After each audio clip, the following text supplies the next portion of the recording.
अस्सलाम वालेकुम। आज जो है हम देखेंगे कि कुछ अगर हमारे पास नंबर्स हों जो कि कम्प्लेक्स नंबर्स उनमें आ रहे हों लेकिन वो ख़ुद जो हैं वो कम्प्लेक्स ना हों, उनको कैसे जो है वो हम रैशनलाइज़ करते हैं और उनको कम्प्लेक्स नंबर्स में कन्वर्ट करते हैं ताकि हमारी जो सिम्प्लिफिकेशन है वो आसान हो सके। जैसे अब ये नंबर एक गिवन है 1/2 + 3 आयोटा, ये हमारे पास खुद जो है वो कम्प्लेक्स नहीं है क्योंकि कम्प्लेक्स नंबर की हमारे पास जो डेफिनेशन है वो ये होती है कि a number of the form a plus b iota where a and b are real, यानी कोई भी नंबर जो a plus b आयोटा की फॉर्म में हो और उसमें a और b जो हैं वो रियल नंबर्स होने चाहिए। a जो है वो हमारे पास रियल पार्ट कहलाता है कम्प्लेक्स नंबर का और b आयोटा जो है वो हमारे पास इमेजिनरी पार्ट कहलाता है। तो अगर हम इस नंबर पे गौर करें तो ये है 1/2 + 3 आयोटा और ये हमारे पास जो है वो a + b आयोटा की फॉर्म में नहीं लिखा हुआ, ये 1/a + b आयोटा की फॉर्म में लिखा हुआ है, तो ये हमारे पास एक कम्प्लेक्स नंबर अभी नहीं है। तो इसको अगर हमने जो है वो रैशनल यानी कम्प्लेक्स नंबर में कन्वर्ट करना है तो ये हमारे पास कम्प्लेक्स नंबर जो है ये डिनोमिनेटर में नहीं आना चाहिए, न्यूमरेटर में आना चाहिए। मतलब हमें डिनोमिनेटर में ये कम्प्लेक्स नंबर नहीं चाहिए। तो 2 + 3 आयोटा को जो है वो हमने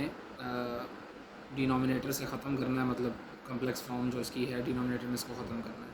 उसके लिए हम जो है वो इसके कॉन्जुगेट से मल्टीप्लाई और डिवाइड करेंगे इस नंबर को। 2 + 3 आयोटा का कॉन्जुगेट हमारे पास जो है वो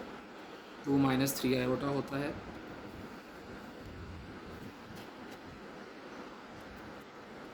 तो 2 - 3 आयोटा से हम जो है वो मल्टीप्लाई और डिवाइड कर लेंगे, और जब हम किसी नंबर को सेम नंबर से मल्टीप्लाई या डिवाइड करते हैं तो ओवरऑल उस नंबर पर कोई फ़र्क नहीं पड़ता। तो 2 + 3 आयोटा का कॉन्जुगेट है 2 - 3 आयोटा। किसी कम्प्लेक्स नंबर का कॉन्जुगेट लेने के लिए उसके इमेजिनरी पार्ट का साइन चेंज करते हैं, तो +3 आयोटा -3 आयोटा हो गया। और जब हम ये हम इसलिए कर रहे हैं ताकि डिनोमिनेटर से कम्प्लेक्स नंबर ख़त्म हो। और कैसे ख़त्म होगा? कॉन्जुगेट से मल्टीप्लाई और डिवाइड करने से। 1 जो है वो 2 - 3 आयोटा से मल्टीप्लाई होगा तो वो 2 - 3 आयोटा बन जाएगा। और 2 + 3 आयोटा जब अपने कॉन्जुगेट से यानी 2 - 3 आयोटा से मल्टीप्लाई होगा तो a + b × a - b वाली फॉर्म बन जाएगी। और a + b × a - b हमारे पास a² - b² के इक्वल होता है, तो यानी 2 का स्क्वायर और -3 आयोटा का होल स्क्वायर बन जाएगा। 2 का स्क्वायर होता है 4 और 3 आयोटा का होल स्क्वायर, 3 का स्क्वायर हमारे पास 9 होता है और आयोटा का स्क्वायर आयोटा स्क्वायर। और हमारे पास जो है 2 - 3 iota over 4 - 9 into iota square की वैल्यू -1 होती है, तो 9 इंटू -1 तो माइनस माइनस प्लस हो गया और 4 + 9 बन गया, और 2 - 3 आयोटा ओवर 4 + 9 विच इज़ 13 बन गया। तो हमने ये देखा कि जब हम कम्प्लेक्स नंबर के हमने कॉन्जुगेट से मल्टीप्लाई और डिवाइड किया तो डिनोमिनेटर से कम्प्लेक्स नंबर की फॉर्म ख़त्म हो गई। अब हमारे पास एक जो है वो सिंपल एक नंबर है 13 डिनोमिनेटर में, और हम क्यों चाहते थे कि हम जो है वो डिनोमिनेटर से कम्प्लेक्स नंबर ख़त्म करें ताकि हमारा कम्प्लेक्स नंबर जो है वो न्यूमरेटर में शिफ्ट हो जाए। अब हम देखें कि ये जो 13 है ये हम डिस्ट्रीब्यूट कर सकते हैं 2 पर और -3 पर, तो ये बन जाएगा 2/13 - 3/13 आयोटा। तो ये जो हमारे पास फॉर्म है हम देख सकते हैं ये a + b आयोटा वाली फॉर्म है, जिसमें a हमारे पास 2/13 है और b हमारे पास -3/13 है, और ये दोनों रियल नंबर्स हैं।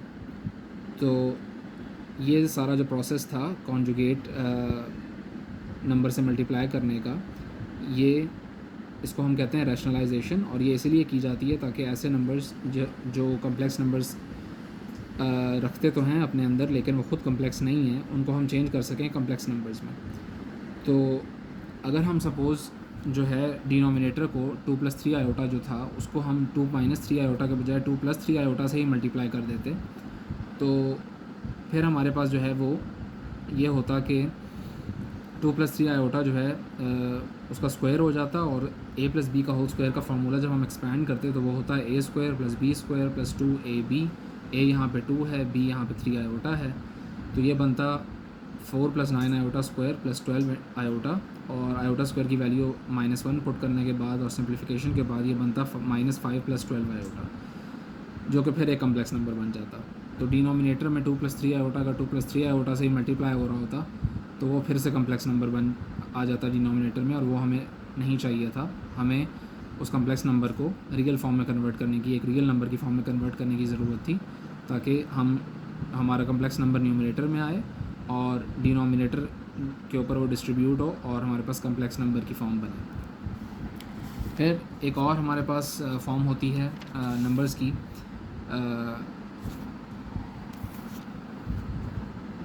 कम्प्लेक्स नंबर्स उसमें आते हैं लेकिन वो ख़ुद कम्प्लेक्स नहीं होते, जैसे 2 + 3 आयोटा ओवर 3 आयोटा। अब ये जो हमारे पास कम्प्लेक्स नंबर है ये कम्प्लेक्स नहीं है, क्योंकि ये a + b आयोटा की फॉर्म में नहीं लिखा जा सकता, क्योंकि अगर हम 2/3 आयोटा को डिस्ट्रीब्यूट भी कर दें 2 और 3 आयोटा के ऊपर, तो 2/3 आयोटा बन जाएगा, 2/3 आयोटा बन जाएगा, प्लस 3 आयोटा ओवर 3 आयोटा बन जाएगा। 3 आयोटा ओवर 3 आयोटा कैंसिल हो जाएंगे, 1 आ जाएगा, और हमारे पास ये 1 + 2/3 आयोटा बन जाएगा। तो डिनोमिनेटर में तो आयोटा नहीं आता होता, ओरिजिनल जो हमारी कम्प्लेक्स नंबर की फॉर्म है, a + b आयोटा हमारे पास बनता है, न्यूमरेटर में कम्प्लेक्स नंबर आता है। तो इसको भी हमें रैशनलाइज़ करना पड़ेगा, और रैशनलाइज़ करने के लिए हमें डिनोमिनेटर से ज़ाहिर बात है कम्प्लेक्स जो नंबर है जिसका डिनोमिनेटर में 3 आयोटा, इसको इमेजिनरी नंबर भी कह सकते हैं क्योंकि इसका रियल पार्ट मिसिंग है, तो इसको ख़त्म करना पड़ेगा, इसको रियल नंबर में कन्वर्ट करना पड़ेगा। तो उसके लिए ज़ाहिर बात है अब हम जो है वो मल्टीप्लाई कर, हमें ये आयोटा नहीं चाहिए यहाँ पे, तो आयोटा को ख़त्म करने के लिए हमें बेसिकली आयोटा वाली टर्म से ही मल्टीप्लाई करना पड़ेगा। और वो हमें क्यों करना पड़ेगा, क्योंकि जब हम आयोटा को आयोटा से मल्टीप्लाई करेंगे तो हमारे पास जो है वो आयोटा स्क्वायर जनरेट होगा, और आयोटा स्क्वायर की वैल्यू -1 होती है, तो डिनोमिनेटर में हमारे पास एक रियल नंबर आ जाएगा, क्योंकि आयोटा नहीं बचेगा, वो आयोटा स्क्वायर बन जाएगा, और उसकी हम वैल्यू पुट कर सकते हैं जो कि एक रियल वैल्यू है। सो 2 + 3 iota over 3 iota into 3 iota over 3 iota, मतलब 3 आयोटा से हम मल्टीप्लाई भी कर रहे हैं और 3 आयोटा से हम डिवाइड भी कर रहे हैं। इसकी जो है वो मतलब आयोटा को ही ख़त्म करना है, तो फिर ज़रूरी तो नहीं है कि 3 आयोटा से ही मल्टीप्लाई और डिवाइड किया जाए, फिर हम आयोटा से भी मल्टीप्लाई और डिवाइड कर लें तो वो भी जो है हमारे पास सही होगा, क्योंकि नीचे हमारे पास 3 आयोटा स्क्वायर आ जाएगा और आयोटा स्क्वायर की वैल्यू हम पुट कर सकते हैं। और उसके अलावा अगर जैसे पिछले केस में हमने देखा कि हमने कॉन्जुगेट से मल्टीप्लाई और डिवाइड किया था, तो 3 आयोटा का कॉन्जुगेट -3 आयोटा बनता है, तो -3 आयोटा से भी अगर हम मल्टीप्लाई करें तो तब भी हमारे पास जो है वो पर्पस जो है वो सर्व हो जाता है। तो मैंने वैसे यहाँ पे 3 आयोटा से मल्टीप्लाई और डिवाइड किया है, तो ये 2 + 3 आयोटा 3 आयोटा से मल्टीप्लाई हुआ है, 6 आयोटा + 9 आयोटा स्क्वायर जनरेट हो जाएगा, और डिनोमिनेटर में 3 आयोटा से मल्टीप्लाई हो रहा है, तो उससे हमारे पास 9 आयोटा स्क्वायर जनरेट हो जाएगा। तो हमारे पास जो है फॉर्म बनेगी 6 आयोटा + 9 आयोटा स्क्वायर -1 है, और दोनों न्यूमरेटर और डिनोमिनेटर में, तो ये बनेगा 6 आयोटा -9 ओवर -9, और ये बनेगा -9 + 6 आयोटा ओवर -9, और जो है हम -9 को जो है वो क्या करेंगे, डिस्ट्रीब्यूट करेंगे -9 और 6 आयोटा पे, तो -9 ओवर -9 + 6 आयोटा ओवर -9, तो 9 और 9 कैंसिल, माइनस से कैंसिल, और 6 और 9 की कटिंग 3 के टेबल से हो जाएगी, सो ये बनेगा 1 - 2/3 आयोटा, और 1 - 2/3 आयोटा जो है ये कम्प्लेक्स नंबर है, और यही हम चाहते थे कि हम ये जो नंबर है जो कि कम्प्लेक्स खुद नहीं है, इसको हमें कम्प्लेक्स नंबर में कन्वर्ट करें, और वो हमने रैशनलाइजेशन के थ्रू जो है वो कर दिया है। तो ये फाइनल हमारी फॉर्म है 1 - 2/3 आयोटा। और रैशनलाइजेशन हम क्यों करते हैं, ताकि हम एक कम्प्लेक्स नंबर में कन्वर्ट कर सकें उस नंबर को जो कि कम्प्लेक्स नंबर ख़ुद नहीं है, और ये हम क्यों करते हैं, ताकि हम उसको कम्प्लेक्स नंबर में कन्वर्ट करके फ़र्दर अगर सिंप्लीफिकेशन पॉसिबल हो तो वो कर सकें। अब ये तो मैंने जस्ट रैशनलाइजेशन करके दिखाई है, तो अगर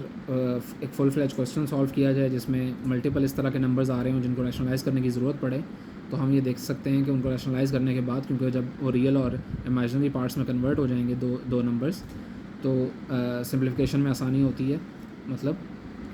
हमारे पास जो है वो रियल पार्ट्स सॉल्व हो सकते हैं और इमेजिनरी पार्ट्स सॉल्व हो सकते हैं।